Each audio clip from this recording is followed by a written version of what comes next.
Shalom, this is Yair Davidiy speaking to you from the land of Israel. Today we're about to discuss the tribe of Dan. The tribe of Dan in Rabbinical sources. The tribe of Dan was one of the 12 tribes of Israel.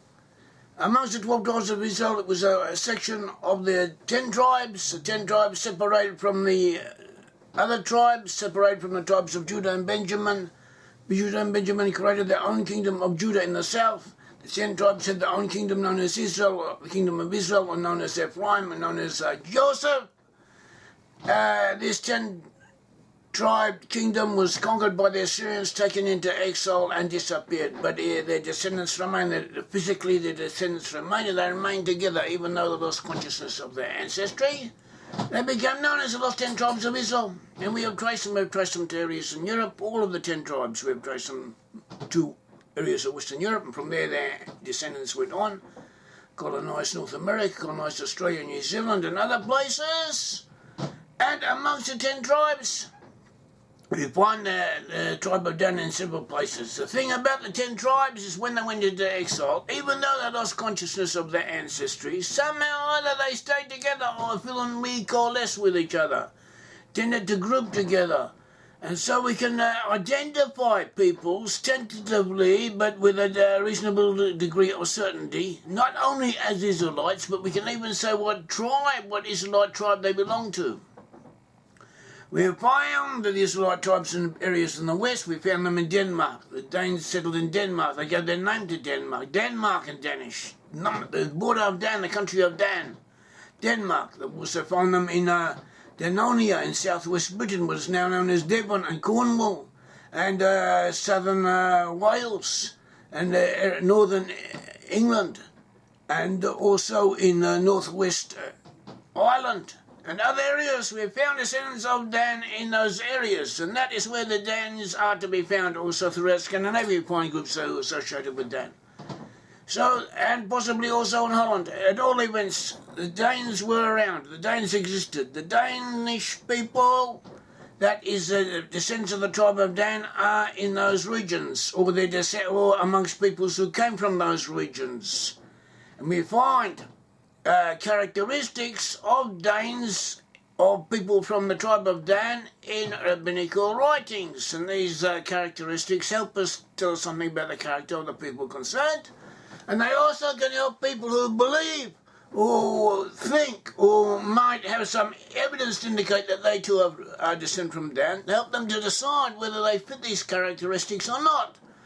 Now, this is not an exact science, it is only approximate, but it helps. Everything helps. Everything helps us get to the revelation of the truth, helps us go closer to the goal that we are aiming at, and everything is worth knowing.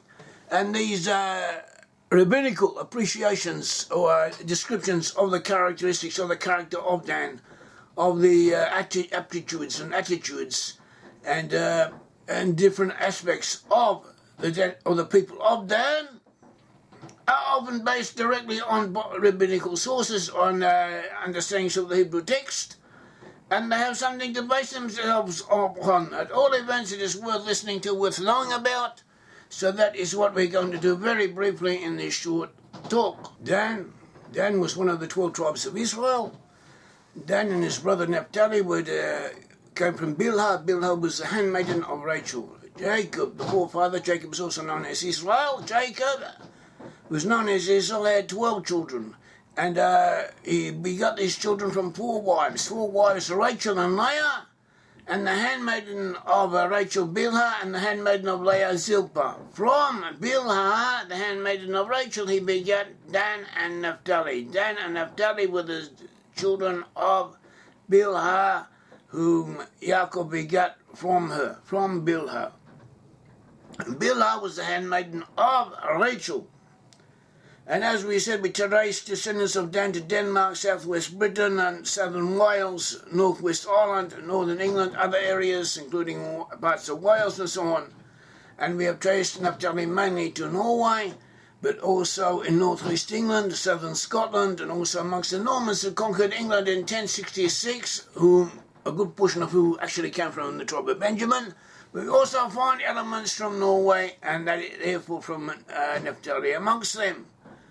And it could be that when you make such an identification that perhaps less than 25% or more, or less even, of the so-called the peoples in those areas descend from the Israelite tribes we consider, but even that is of significance. It's worth tracing, it's worth taking note of. And when we find additional evidence here and there and put everything together, it can become quite high degree of probability may be reached. The colour of Dan was probably amber yellow or light orange. The symbols of Dan were a snake, a serpent, a lion, a pair of scales. They were the symbols of Dan. The word Dan in Hebrew means judgment. And the tribe of Dan in rabbinical sources, also as indicated by the Bible, was blamed for introducing idolatry into Israel. They were not complete angels. We're not talking about a very holy, very sacred people. But even so, they did have elements, they had positive aspects of their own, as we shall see, and they're worth knowing about, and it's worth knowing your own weaknesses, knowing your own strengths and proclivities. All this is worth knowing, it's worth being aware of. One thing that we should note, the tribe of Dan in rabbinical writings is often blamed for introducing idolatry through the statue of Micah. So this is not really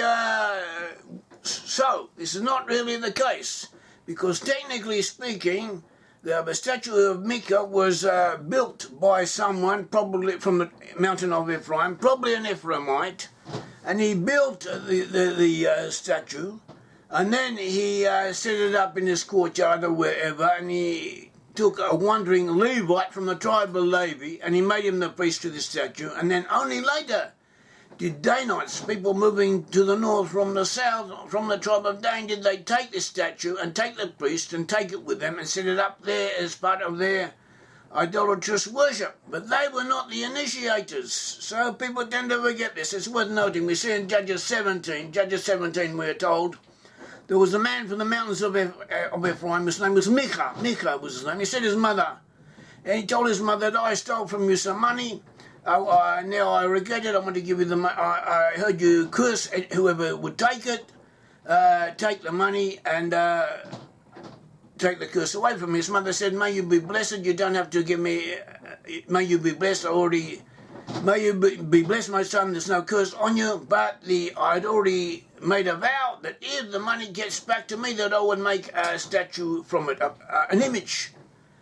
So they took the money and they made a carved image and a moulded image, maybe two images, is not certain, and they set it up there. Later, in verse 7, it says, a young man from Bethlehem in Judah, of the family of Judah. He was a Levite. He was one of the Levites. The Levites have been spread throughout all the tribes of Israel, and each tribe had Levites dwelling amongst it. So someone who dwelt in an area of Judah, but he was actually a Levite, he was wandering around. Apparently he couldn't make a livelihood where he was. Somehow they got to the house of Micah, and Micah took him in, gave him employment, and made him a priest to officiate to this image, to this molten image. And this is what he did. Meanwhile, the tribe of Dan, people from the tribe of Dan, Dan was in the south around the area of present-day Tel Aviv, around the area of present-day Tel Aviv, Jaffa, that is, even now it's known as Gush Dan. So that was where Dan was, but they could not conquer all of the territory that had been apportioned to them. So they sent a group out to look for a suitable place to conquer. And this group, on their way, came to the house of Micah, and they apparently stayed there for a while, but they met the Levite and they saw the image. And later they went back, and then they went further on, and they found an area which was worth conquering in the north. They returned to there. They returned to their people and got a contingent from them to go with them and conquer the land in question. And on the way, they passed again through the estate. They passed again through the estate of Micah, and they persuaded or maybe forced the Levite to go with them. And they also took the image, and they continued on their way. And then they conquered the area in the north, and they set up the image in the north, and they made the Levite to be their priest, and he was known as Jonathan, and from his lineage there will continue to be people who worshipped or appreciated at the worship of this image, which was half idolatrous. It wasn't entirely idolatry, because they actually intended to evoke the God of Israel, but they had applied to it pagan principles.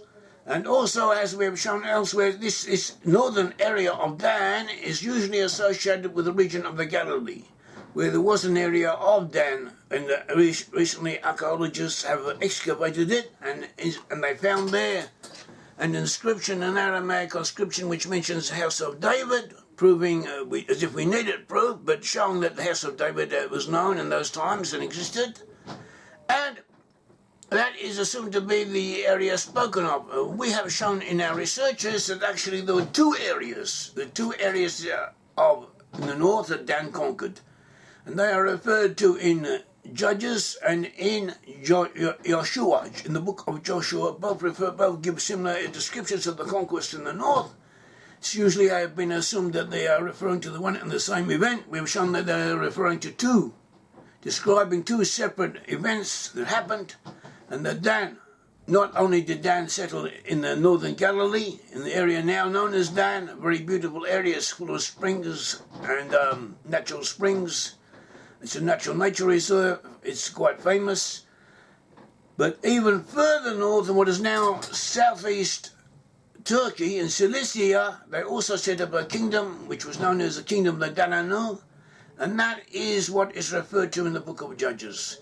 At all events, that is a different subject. We have a different talk given on this and a different study. Continuing our examination according to rabbinical sources of the tribe of Dan and their peculiarities. We have different rabbinical sources. One of them is from Rabbi Golovenshitz, Rabbi Shlomo ben Yitzhak Golovenshitz, and he says that he points out that Samson came from the tribe of Dan. Samson had the attributes and characteristics of Dan. Samson, the strong man in the Bible, the famous judge, who used his strength to save Israel, he was from the tribe of Dan.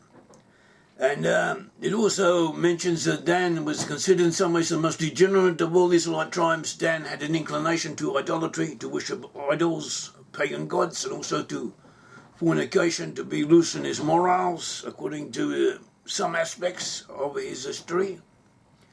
And Jeroboam, the first king of Israel, after the 10 tribes separated, he set up a pagan cultural center in the area of Dan, one in Dan and the other in Bethel. What happened was the 10 tribes separated from Judah. After King Solomon died, his son Rehoboam became king of Judah, became king of all Israel. The northern tribes requested that Rehoboam alleviate the burden of taxes. He refused. So the northern tribes separated and set up their own kingdom. And they comprised 10 tribes, and they were the majority of the Israelite nation. Their first king was Jeroboam from Ephraim, from the tribe of Ephraim, and he was their first king. And he was afraid that when the Israelites, who were used to going up 3 times a year to Jerusalem to worship, if they continued to do that, they would eventually return and want to reunite with Judah. Therefore, he changed the religion somewhat. He set up 2 separate golden calves, one in Bethel, in the southern Ephraim, on the border with Benjamin, and the other one in the north, in Dan. So here we have another association of Dan with idolatry. We also hear about Dan much earlier. When the Israelites came out of Egypt, there was a person who was found fighting another Israelite, and he cursed the name of God, and therefore he was condemned to death. And it's mentioned that this person was actually of Egyptian parentage. His father was an Egyptian, his mother was from Dan. So here too we see something of intermixture of foreign influences from the very beginning having existed amongst Dan, within Dan. So that's a good point. We also find Dan described as the gathering in of all the camps. In Numbers 10, verse 25 onwards, Numbers 10, the book of Numbers 10, it says, then the standard of the camp of the children of Israel, the rear guard of all the camps, set out according to their armies. Over their army was Ahiezer, son of Ammishaddai. So there it's talking about the marching of the camps in the wilderness. Dan was at the head of the northern group, who were actually the last ones to go forward, the last ones to march in the marching order. The north went the last. Dan was at the head of Asher and Naphtali, and this was a group of three. The 12 tribes were broken up into 4 different groups of 3. The northern group was that headed by Dan, also along with Naphtali and Asher. And Dan is described in English translation as the rear guard of all the camps. In the Hebrew it says the Ma'asef, the call a Mahane. A Ma'asef means the gathering in, literally the one who gathers up.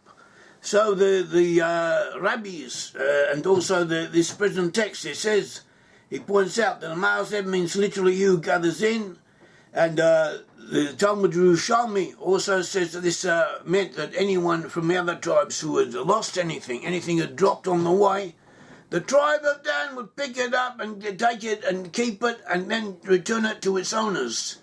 So this shows a certain propriety, a sense of proprietorship, a certain attribute of doing the right thing, of looking after the property of others and giving lost property back to their owners. It shows a certain conscientiousness that the tribe of Dan also had. Along with the bad qualities, they had this conscientiousness, they had this attitude, an attribute of doing the right thing, of returning property to its owners, of being careful of the property of others, and looking after the interests of others. And so, and also the rabbis pointed out that in a spiritual sense, not only were they material possessions, returning material possessions to the owners, but also stragglers from the other tribes who were physically weak, who dropped back. The tribe of Dan would take them in and feed them, help them, and return them to their tribes.